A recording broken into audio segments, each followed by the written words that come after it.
कौन से हालत रे सुना जी आगुरी कही दूची मु बारंबार एटा विषय कहूँ क्वालिटी क्वांटिटी रे कौन सी कंप्रोमाइज करा जीव नहीं आउ तार पई तमे रेस्पोंसिबल हो ठिकादार दंड अपेक्षा ऑफिसर्स मान अधिक दंड पाइबे मु आगुरी कहूँ तमे काम कला ठीक काम करछि क्वालिटी चेक करथबो क्वांटिटी चेक करथबो ठीक काम कला जेतन सरिबो तार दिन बिल लेटर गेला पेमेंट साइन दे दिबो पैसा तो सरकार पैसा दउ ना थी पैसा तो एडवांस हमें देख तमे खर्च करनो तो कोन मैं पेमेंट करबो नील देखुछ 31 টাকা मार्च मास होला नील पेमेंट पीसी मिलनी प्राय नले फॉल्स बिल करथिबो पैसा देई नथिबो बोली तमे करनो दुईटा कारण आइथिबो जदि काम ठीक करछि ताले पेमेंट दे देवा कथा कोन ये बाबू सर नहीं तो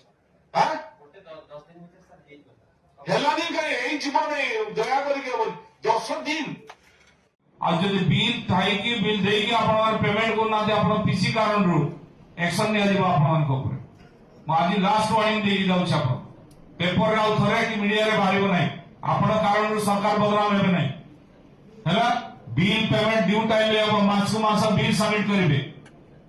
मास को मास बिल समस्त पाइबे कोनोसी प्रकार आ कोनोसी लोकर जति कंप्लेन न आसे एटा आपन कर दायित्व आपन से सेट में करना पाउछन बुझियला